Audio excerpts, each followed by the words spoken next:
kahit ito, wala pang inalmusalan, si inutos ako mag-arap ng anak.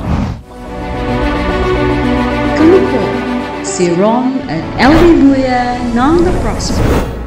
Let's inspire one another and expand our consciousness.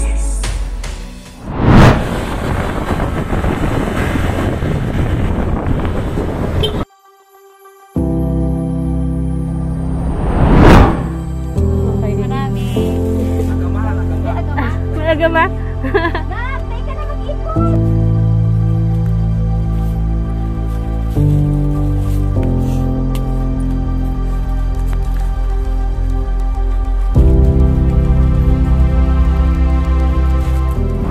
Ito yung daan. Araw-araw, binabagtas to nila Kuya Val kasama ng kanyang pamilya para makababa at makabalik sa kanilang kuweba. So yung kasama namin yung mga anak tsaka daughter-in-law ni Kuya Val. So paano na lang ang tanong, paano kung masama yung panahon, mataas yung tubig dito sa ilog na to, paano sila Kuya Val bababa at kukuha ng pagkain?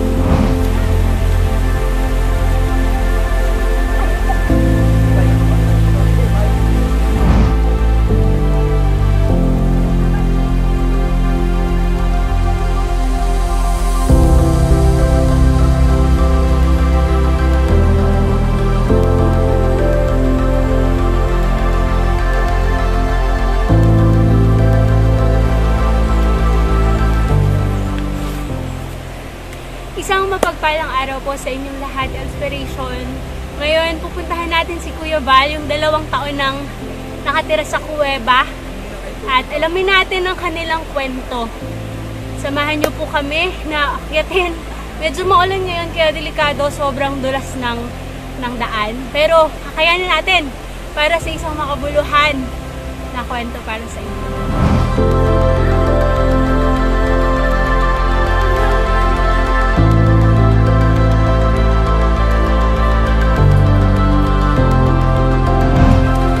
Yan po si Simplicat. Kasawa po ni Simplicat. Si JDF.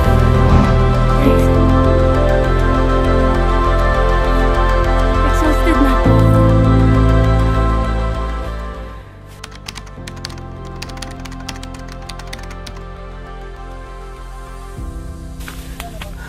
Ay! Hello po, Kuya Val! Nagsabat ko na po kamuta. Sabi ko, ano po? sabi ko, masakit at hindi magtukan banta. Mataro mo na ako again kan mga. Mana po, ako nakitig di. Aral na po. Okay lang po. Nababasak pa kamo sa tubig ang ulan. Yan po din si Agumo. Tapos si mga aki, balita ko po may sakit. Iyo po, ako nga ni. Kira ba nga ni kan mga langit. Kaya doktor ko man sana po. Gama. Gusto po.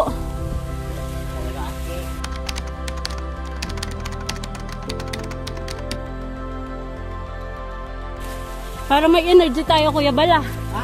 May energy tayo ngayon. Nag-inom ka? Yan po guys, si Kuya Bal. Yan, Kuya Bal. Marinaga po. Pangalan mo ano po ate? Si Ate Elizabeth yan. Asawa po yan ni Kuya Bal.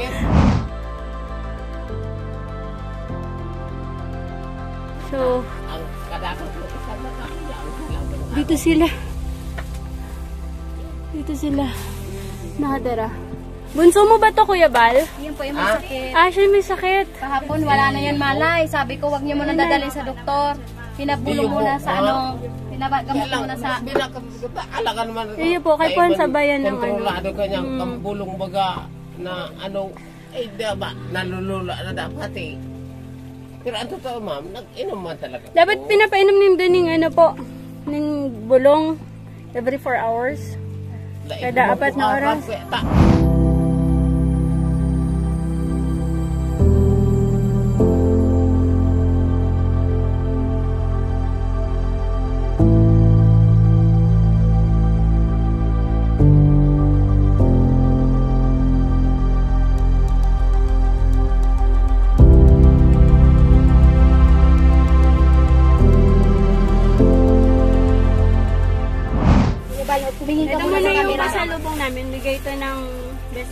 ko. Ay, salamat po, ma'am. Tapos, hinati-hati ko sa inyo, pati yung kasama na yung sila Sona. Sabi ko, ma'am. Hinati-hati natin yung Sabi ko yan, biya ng langit yan, ma'am. Opo, biyaya. Salamat namin sa para mahal na inyo. Diyos, ma'am. May mga noodles dyan para ka baby Ayun. dahil may sakit ko ba. So yan, pagdamutan nyo na po. Araw po kayo, sabi ko sa mahal na Diyos, pinagpapala pa rin ako kahit makasalanan. Kasi maraming tumutulong sa inyo, maraming Ayun po, ma'am. So Salamat ito po. po, inspiration si Kuya Val. Oo. At ito si Same. Ate Elizabeth, mag-asawa po sila. Ilan po anak nyo? Wala naman ko, anak, ma'am. Ilan po anak? Anim po. Tapos balita ko po may sakit din. Iyo May po, sakit yung ma'am. anak niyo po. Paano po? Ayaw naman nila dalhin sa doktor. Baka ano to? Quarantine. Ako ka, sir, bakit man akong, mayo akong inadahalan. Sabi nga ni Kel, illiterate na ako sa buhay. Pero tatawa na ako magbasa daw. Paano? Pinainom ko siya ng tempra. Tapos dala kalintungan niya. Tapos hanggang Takot man akong pagpakatan ko daw. magkailang ang kaibahan ko sa sarap ba sa aki. Takot ako, di binakot ko pababa. Yago, na ako ta. Yago, darawin ta na sa doktor.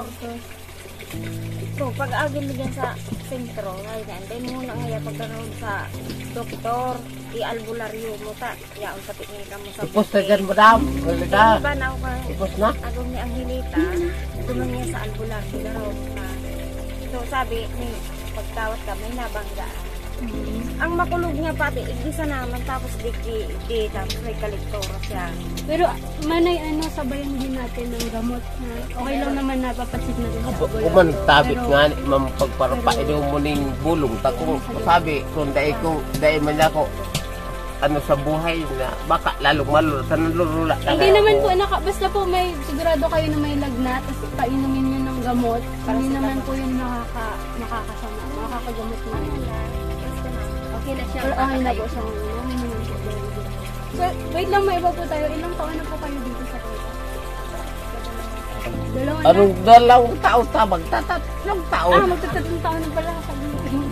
Magtatatlong taon na. Pumunta kami dito, 2 taon ay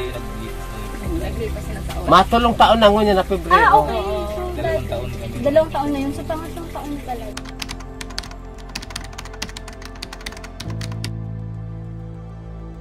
Bakit niyo piniling manay?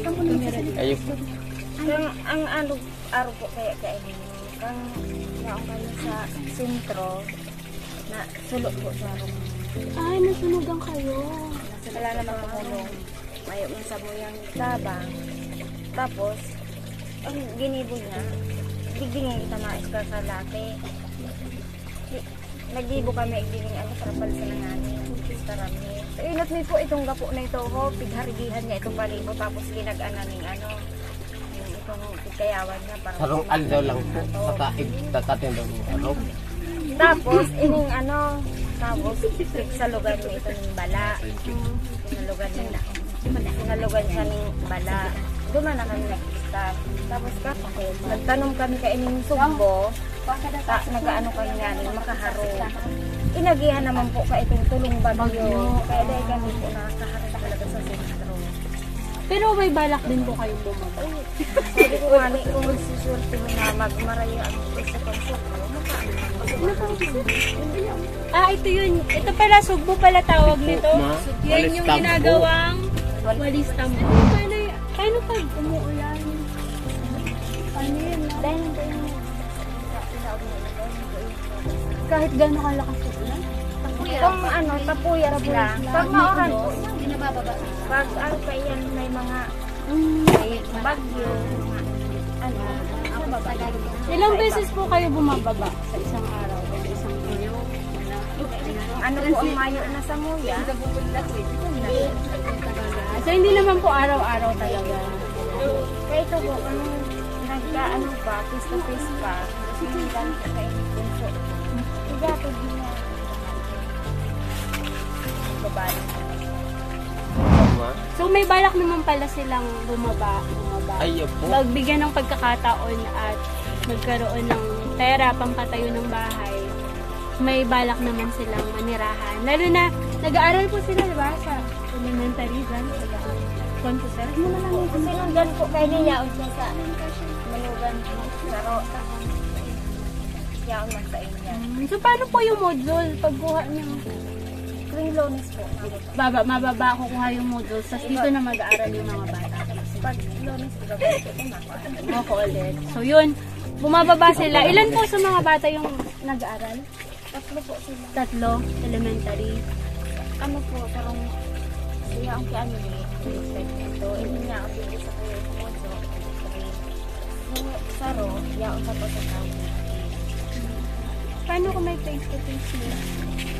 Paano yung mga bata? Ito kung ano, makaharing kami sa sinta para magkasal. Sa kawalan lang po.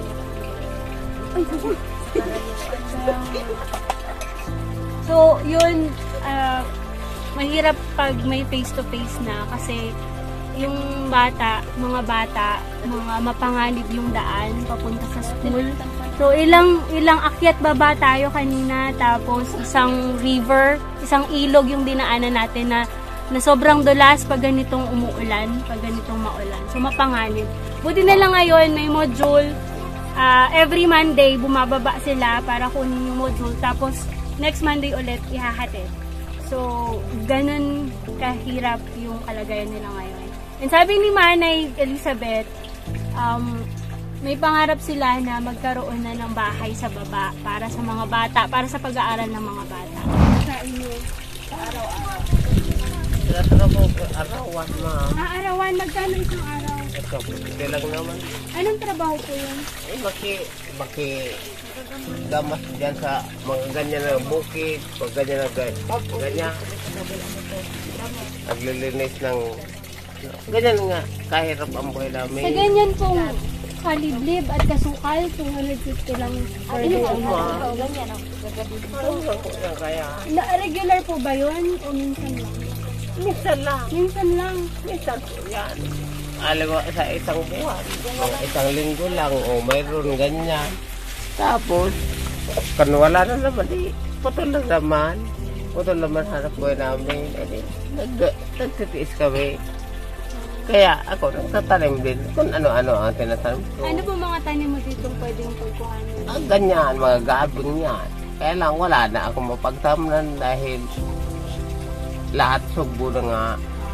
Hindi na pwede makasasaya. May mga kamote po ba kayo dito, saging? Mayroon bukas.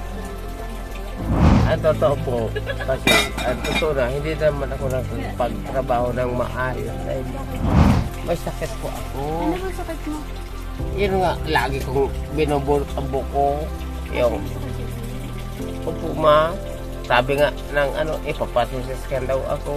Hindi ko naman magawang hindi naman ako pamasahin.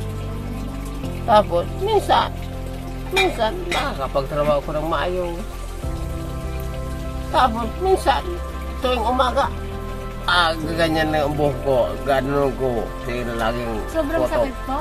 Opo, ma'am. Ay, Yan. di na, Parang hangin talaga. Tapos, pagka, sige ang trabaho niyan. Kahit nasa araw ako, ma'am. Tapos, tuwing hapon, gano'n din ang mangyari. Balik dati, isa pa nagbubulot ang buhok ko. Madalas po yun. Turuan, ma. Pag malamas ng trabaho. Dapat mapagod. Tapos, sigmura ko ba? Ayan, lamig sa tiyan. Mayroon akong sakit sa tiyan. So, paano pag may sakit si Kuya Bal? Paano yung pagbuhay mo? Tulong-tulong kami, ma. Tapos, Tapos pag umano, babayaran mo. tapos ba, araw ka ni, Dugtong naman sa, kung araw-araw. Tapos, madalas, ma'am, ang sakit ko talaga, yung magsusuka talaga dahil labig sa sabi nila, labig sa tiyan. Yan po ang pinaka, nagpapadoktor man po bukaan. Kaso, ang sabi, mahirap matanggal ang sakit ko dahil mahilig daw ko sa malamig, uminom. So, dalawa po sakit mo sa sigmura. Tapos sa ulo ko, Sa ganyan ulo, po. medyo delikado yun. Nanay, dapat mapacheck upan natin yun. Kasi para alam natin kung ano yun. Sabi nga nila, Ano, ipasilis ka na daw ako. Pero, awa ng Diyos. Pag nasakit, mama ang ulo ko. Para daw mabiak. At pakiramdam niya daw parang magaan. Pag masakit ang ulo ko, kahit ito, wala pang inalmusalan, si inutos ako mag-anap ng anak, makontrol lang yung pagsusuka ko. kaya ka umiinom. Opo, ma'am. Control niya na pag nagsuka siya, dapat inuman niya na. Dapat inuman ng Ng alak. Opo, ma'am. Yun talaga. Kahit sino dito alam. Hindi naman ako alcoholic talaga. So, nababawasan yung nararamdaman niya. Opo, nawawala. Kaso pag nawala naman, pag nawala naman ako, nagkatrabaho ako ng maayos. Nakakatulog ako. So, dapat talaga mapacheck upan si Kuya Val. Ang nangyayari pala, pagka may nararamdaman siya, pag sumasakit yung ulo niya, pag nagsusuka siya, umiinom siya ng Opo, ma. alak, ng gin, Opo, ng alak gin talaga. para malasing siya, makalimutan niya yung sakit. So, yun yung nararamdaman. Eh, sabi ko, paano na iyon na lang ang buhay ko? Baala ko na ano. Tingnan mo kamay niya. Padingin nga po, and bakit po? Nagninilaw po ako. Naninilaw ka na? Naninilaw? Opo, madalas po ako kaya. Wala na siya? Kailangan dapat siya matingnan na sa doktor talaga. Baka anemic suya ba? Oo. Hindi siya, kasi nung dating malakas pa yan, nakikita ko yung siginda mo niya. Pag maghapon, uwi dun sa baba, makita ko ulan mo yung tuloy. Ngayon lang siya, tuloy-tuloy na kasi ang sakit ng ulo niya. Sana po may mabuting puso po na may magtabang po sa Samuya. Gusto ko pong maipa-CT scan ang Dayang Agong. Dahil po kayang gastusan. Pakulang po kami sa pinansyal. Kung nakakakuaman po kami kwarta pang ano nila sa pagkakaanda. Sana po may magtabang po sa Samuya. Nadasal ko na ito. Nakakapag-gabi ako dyan. Kasi pag inatake ko, Itundain niyo naman kaya dapat may ako po sir, 44 years na nagsimula tong sakit ko sir, 9 years pa lang ako. Lagi ako, noon, ang sakit ko, sabi may leukemia daw ako. Hanggang ngayon, buhay pa rin. Tapos, iyan po, hanggang ngayon, 44 na, buhay pa rin. Salamat sa mahal na Diyos. Pagpalaong ka man ng kagurang nan. Opo, kayo din po. So, aspiration, pauwi na po tayo. At galing na po tayo sa kuweba ni Kuya Val. Nanawagan po kami na kung sino man po yung gustong tumulong.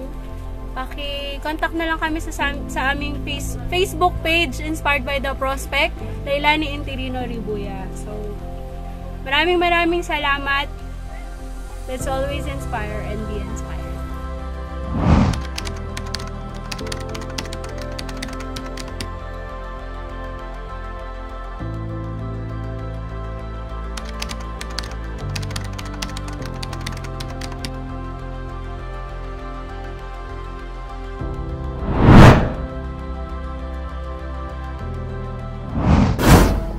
Thank you so much for watching. I'm grateful for you all with the support, and if you haven't subscribed yet, please click the red button over there, like this, and see you on my next video.